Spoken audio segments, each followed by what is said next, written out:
Hi friends, welcome to my YouTube channel. ಏನು ಅಂತಂದರೆ ತುಂಬ ದಿನ ಆಯಿತು ವ್ಲಾಗ್ ಮಾಡದೆ.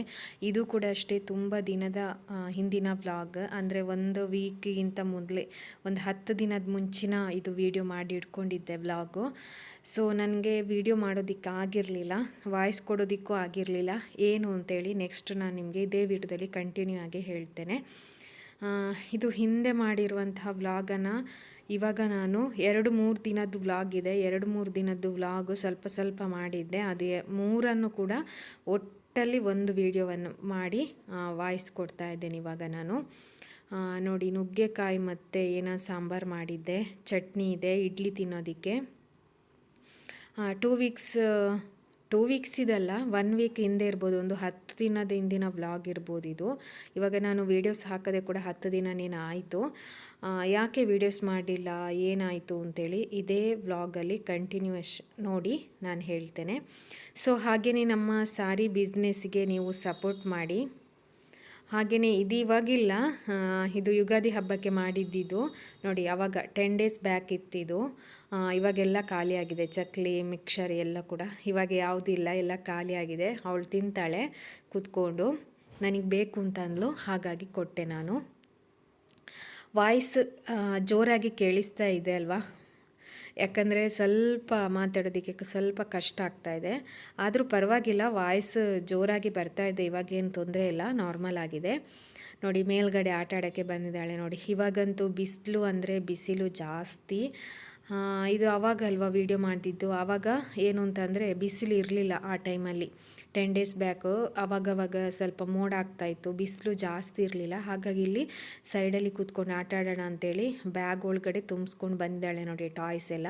ಇದು ಟಾಯ್ಸ್ ಇದೆಲ್ಲ ಲಿಂಕ್ ಎಲ್ಲ ಕೇಳ್ತಾಯಿದ್ರು, ಬಟ್ ಇದು ತಗೊಂಡಿದ್ದು ಫ್ಲಿಪ್ಕಾರ್ಟಲ್ಲ, ಇಲ್ಲೇ ರಾಯಲ್ ಮಾರ್ಟಲ್ಲಿ ತಗೊಂಡಿದ್ದು. ಇದು ಡಿ ಮಾರ್ಟಲ್ಲೂ ಕೂಡ ಸಿಗುತ್ತೆ, ಬಟ್ ಡಿ ಮಾರ್ಟಲ್ಲಿ ಸ್ವಲ್ಪ ರೇಟ್ ಜಾಸ್ತಿ ಇರುತ್ತೆ ಅಷ್ಟೇ. ಇವಾಗ ಮೊಬೈಲ್ ಫೋನ್ ಇಟ್ಕೊಂಡು ಅವಳು ಕೂಡ ವ್ಲಾಗ್ ಮಾಡ್ತಾಳಂತೆ ನೋಡಿ, ಮೊಬೈಲನ್ನು ಹೆಂಗೆ ಇಟ್ಕೊಂಡಿದ್ದಾಳೆ ಅಂತ. ನಾನು ವ್ಲಾಗ್ ಮಾಡ್ತೀನಿ ಅಂತ ಇದ್ಲು. ನಾನು ಮೊಬೈಲ್ ಅಡ್ಡ ಇಟ್ಕೊಂಡಿರ್ತೀನಲ್ವ, ಅದಕ್ಕೆ ಅವಳು ನಾನು ವ್ಲಾಗ್ ಮಾಡ್ತೀನಿ ಅಂತ ಹೇಳ್ತಾ ಇದ್ಲು.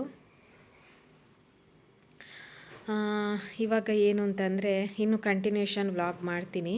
ಸೊ ಇಷ್ಟರವರೆಗೆ ಸ್ವಲ್ಪ ಗ್ಯಾಪ್ ಇತ್ತು, ಇವಾಗ ಇನ್ನು ಕಂಟಿನ್ಯೂ ಮಾಡ್ತೀನಿ. ಸೊ ದ್ರಾಕ್ಷಿ ತಿಂತಾ ಇದ್ದಾಳೆ ನೋಡಿ. ಇದು ಒಂದು ದಿನ ಸ್ವಲ್ಪ ವೀಡಿಯೋ ಮಾಡಿ ಇಟ್ಕೊಂಡಿದ್ದೆ, ಬಟ್ ನೆಕ್ಸ್ಟ್ ಡೇ ವ್ಲಾಗ್ ಮಾಡಬೇಕು ಅಂತ ಅಂದ್ಕೊಂಡಿದ್ದಾಗ ವ್ಲಾಗ್ ಮಾಡೋದಕ್ಕಾಗಿರಲಿಲ್ಲ. ಸೊ ಹಾಗಾಗಿ ದ್ರಾಕ್ಷಿ ನನಗೆ ಕೊಡು ಅಂತ ಹೇಳಿದೆ ನೋಡಿ. ಎಷ್ಟು ಕೊಡ್ತಾಳೆ ಅಂತ ನೋಡಿ. ಒಂದು ಕೊಟ್ಲು ನನಗೆ ಕೊಡು ಅಂತ ಅಂದಿದ್ದಕ್ಕೆ. ಅವಳಿಗೆ ತುಂಬ ಅಂದರೆ ತುಂಬ ಇಷ್ಟ ಅವಳಿಗೆ ದ್ರಾಕ್ಷಿ. ಇದು ಅವತ್ತಿಂದೇ ಸಂಜೆ, ಓಕೆನಾ, ಈವ್ನಿಂಗು. ಇದು ಏನು ಅಂತಂದರೆ ಪಿಜ್ಜಾ, ಅವಳದು ಫೇವ್ರೇಟು. ಅಂದರೆ ಅವಳಿಗೆ ಯಾವತ್ತೂ ಕೊಡಿಸಲ್ಲ, ತಿಂಗಳಿಗೆ ಒಂದು ಸಲನೂ ಕೊಡಿಸಲ್ಲ. ಏನಾದರೂ ಔಟ್ಸೈಡ್ ಹೋಗಿದ್ರೆ ಇನ್ನೂ ತಿಂದಿಲ್ಲ, ತಿಂಗಳಿಗೂ ಒಂದು ಸಲ ತಿನ್ನಲ್ಲ. ಇದು ಕಂಪ್ನಿಯವರು, ಹಸ್ಬೆಂಡ್ ಕಂಪ್ನಿಯಲ್ಲಿ ಬುಕ್ಕಿಂಗ್ ಮಾಡಿದ್ರು ಅಂತೇಳಿ ಈಚೆ ಸೈಡ್ ಕಳಿಸ್ಕೊಟ್ರು. ಹಾಗಾಗಿ ಇವಾಗ ನೋಡಿ, ಅದನ್ನು ಬಿಸಿ ಮಾಡೋದಕ್ಕೆ ಅಂಥೇಳಿ ಓವನಲ್ಲಿ ಇಡಬೇಕು ಅಂತ ಹೇಳಿದೆ ನಾನು. ಇಲ್ಲ, ನನಗೆ ಬಿಸಿ ಮಾಡೋದು ಬೇಡ ಅಂತ ಇದ್ಲು, ಬಟ್ ನಾನು ಓವನಲ್ಲಿ ಇಟ್ಟು ಅದನ್ನು ಬಿಸಿ ಮಾಡಿದೆ. ಅದು ಫುಲ್ಲು ತಣ್ಣಗಾಗಿತ್ತು. ತಣ್ಣಗಾದರೆ ತಿನ್ನೋದಕ್ಕೆ ಅಷ್ಟೊಂದು ಟೇಸ್ಟಿಯಾಗಿ ಬರಲ್ಲ. ಸೊ ಹಾಗಾಗಿ ನೋಡಿ, ಇದರಲ್ಲಿ ಇಟ್ಟಿದ್ದೀನಿ, ಕಟ್ ಮಾಡಿಬಿಟ್ಟು ಓವನಲ್ಲಿ ಬಿಸಿ ಆಗೋದಕ್ಕೆ ಇಟ್ಟಿದ್ದೀನಿ. ಇದು ಓವನ್ದೆಲ್ಲ ನಾನು ವೀಡಿಯೋ ಮಾಡಿರಲಿಲ್ಲ. ಸೊ ಇದು ತಗೊಂಡಿದ್ದು ಫ್ಲಿಪ್ಕಾರ್ಟಲ್ಲಿ ಆಫರ್ ಇರಬೇಕಾದ್ರೆ ತಗೊಂಡಿದ್ವಿ ನಾವು. ಎಷ್ಟಾಗಿದೆ ಅಂತ ಇವಾಗ ನೆನಪಿಲ್ಲ ನನಗೆ ಕರೆಕ್ಟಾಗಿ. ಇದು ಏನು ಅಂತಂದರೆ ಏನಾದರೂ ಬಿಸಿ ಮಾಡೋದಕ್ಕೆಲ್ಲ ಚೆನ್ನಾಗಿರುತ್ತೆ, ಬೇಗ ಬಿಸಿ ಮಾಡ್ಕೊಳ್ಬೋದು ಈ ಥರ. ಇವಾಗ ಇದನ್ನೆಲ್ಲ ಬಿಸಿ ಮಾಡೋದಕ್ಕೆ ಚೆನ್ನಾಗಿರುತ್ತೆ. ಸೊ ಇದನ್ನು ನಾವು ಯೂಸ್ ಮಾಡ್ತಾಯಿದ್ದೀವಿ, ಜಾಸ್ತಿಯಾಗಿ ಯೂಸ್ ಮಾಡ್ತಾಯಿದ್ದೀವಿ ಇದನ್ನು ಕೂಡ. ಓವನ್ ಕೂಡ ಜಾಸ್ತಿ ಮಾಡ್ತಾ ಇರ್ತೇವೆ. ಇನ್ನು ವಿಡಿಯೋ ಕಂಟಿನ್ಯೂಷನ್ ಮಾಡ್ತೀನಲ್ವ, ಸೊ ಹಾಗಾಗಿ ನಾನು ಇದರಲ್ಲಿ ಬಿಸ್ಕೆಟು ಅದೆಲ್ಲ ಮಾಡಿದ್ರು ಹಸ್ಬೆಂಡು, ಬಟ್ ಅದೆಲ್ಲ ನಾನು ವಿಡಿಯೋ ಮಾಡಿರಲಿಲ್ಲ ಆವಾಗ. ಅಂದರೆ ಆವಾಗ ಸ್ವಲ್ಪ ವ್ಲಾಗ್ ಮಾಡ್ತಾ ಇರಲಿಲ್ಲ. ಇದು ನೆಕ್ಸ್ಟ್ ಡೇದು ವ್ಲಾಗ್, ಓಕೆನಾ. ನೆಕ್ಸ್ಟ್ ಡೇನ ಅಲ್ಲ, ಎಷ್ಟೋ ದಿನ ಬಿಟ್ಟಿದ್ದು ವ್ಲಾಗು. ನೈಟ್ ಹೊತ್ತು ನೂಡಲ್ಸ್ ಮಾಡಿದರು, ನೂಡಲ್ಸ್ ತಿಂತಿದ್ದಾಳೆ. ಬಟ್ ಇದು ನೂಡಲ್ಸ್ ಎಷ್ಟು ಚೆನ್ನಾಗಿತ್ತು ಅಂತಂದರೆ, ಇದು ತೆಳುವಾಗಿತ್ತು ನೂಡಲ್ಸು. ಹಾಗೆಯೇ ತಿಂದರೆ ನಮಗೆ ಸಾಕು ಅಂತ ಅನ್ನಿಸ್ತಾ ಇರಲಿಲ್ಲ, ಆ ಥರ ಚೆನ್ನಾಗಿತ್ತದು. ಹಾಗಾಗಿ ಇದು ಕೂಡ ಅಷ್ಟೇ, ಯಾವಾಗಲೂ ಒಂದು ಸಲ, ತಿಂಗಳಿಗೊಂದು ಸಲ ಈ ಥರ ಮಾಡೋದು, ಯಾವತ್ತೂ ಮಾಡಲ್ಲ. ಈ ಥರ ಯಾವಾಗಲೂ ಒಂದು ಸಲ ತಿಂದರೆ ನೋ ಪ್ರಾಬ್ಲಮ್ಮು. ಮತ್ತು ಅವಳು ಒಂದು ಸಲ ತಿಂದ್ಬಿಟ್ಟು ನಂಗೆ ಅದೇ ಬೇಕು ಅಂತ ಹಠ ಹಿಡಿದು ಕೂತ್ಕೊಳ್ಳಲ್ಲ, ನನಗೆ ಅದೇ ಮಾಡಿಕೊಡು ಅಂತೇಳಿ. ಸೊ ಇದಿಷ್ಟೊಂದು ವ್ಲಾಗು. ಇದು ನೆಕ್ಸ್ಟ್ ಯಾವತ್ತಿದಂದರೆ ನಿನ್ನೆದು ವ್ಲಾಗ್. ಈಗ ನಾನು ಇವತ್ತು ವಾಯ್ಸ್ ಕೊಡ್ತಾ ಇದ್ದೀನಿ, ಇದು ನಿನ್ನೆ ಸ್ವಲ್ಪ ಮಾಡಿದ್ದೆ. ರಾಗಿ ದೋಸೆ ಮಾಡಿದ್ದೀನಿ. ಯಾರಿಗಾದ್ರೂ ಈ ರೆಸಿಪಿ ಬೇಕು ಅಂತಿದ್ರೆ ಹೇಳಿ. ರಾಗಿ ದೋಸೆ ತುಂಬ ಚೆನ್ನಾಗಿರುತ್ತೆ, ಮೇಲ್ಗಡೆಗೆ ತುಪ್ಪ ಹಾಕಬೇಕು, ತುಂಬ ಸಖತ್ತಾಗಿರುತ್ತೆ. ಹಾಗೆಯೇ ಸೈಡ್ ಡಿಶ್ಗೆ ಟೊಮೆಟೊ ಗೊಜ್ಜಿದೆ, ಚಟ್ನಿ ಜೊತೆ ಕೂಡ ತಿನ್ಬೋದು, ಚೆನ್ನಾಗಿರುತ್ತೆ ರಾಗಿ ದೋಸೆ.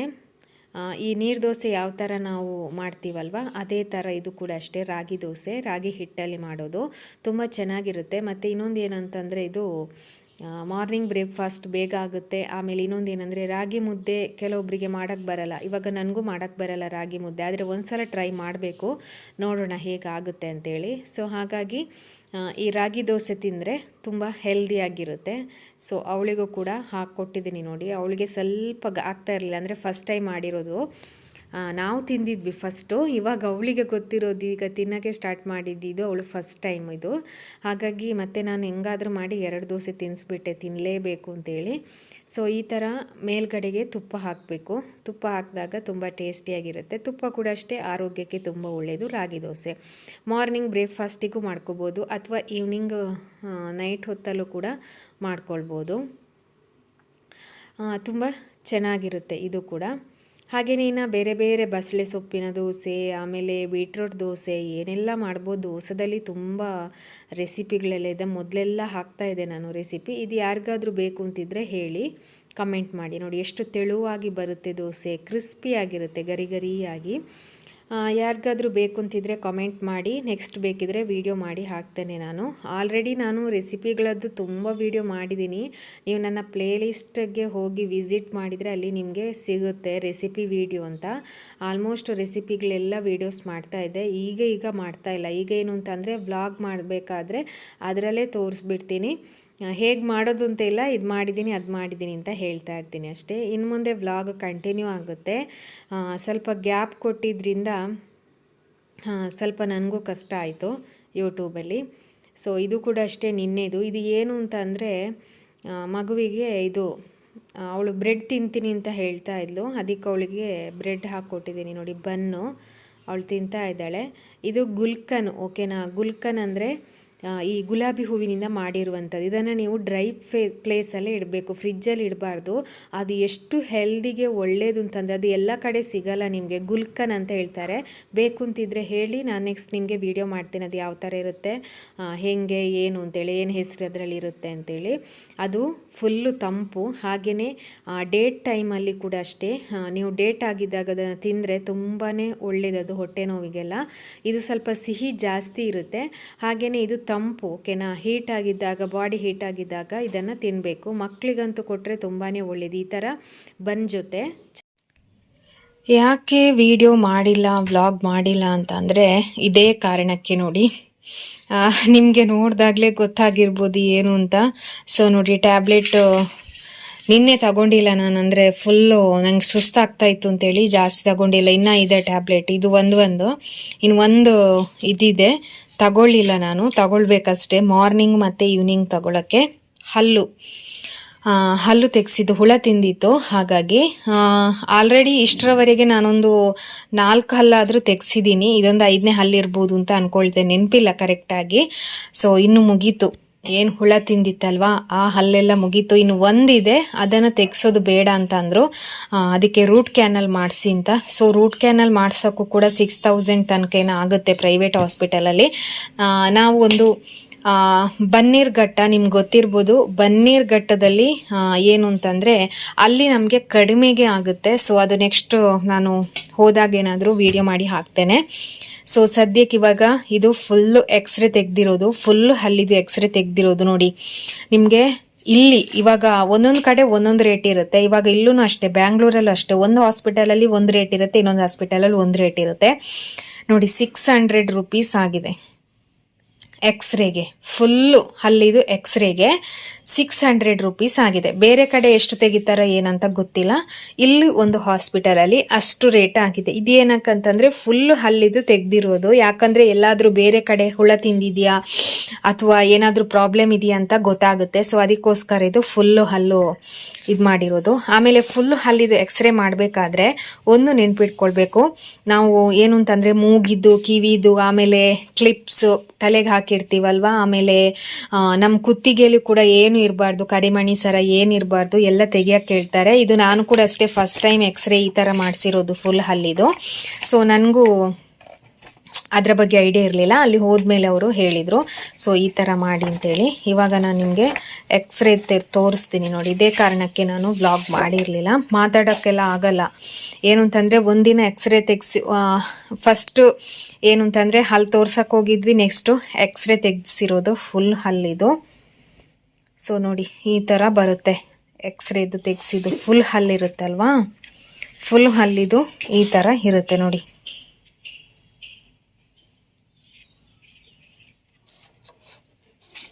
ಇದು ಡಾಕ್ಟರ್ಸಿಗೆ ಏನಂತಂದರೆ ಇದು ಎಂಡ್ ಹಲ್ಲು ತೆಗೆದಿರೋದು, ನಂದು ಲಾಸ್ಟ್ ಹಲ್ಲು.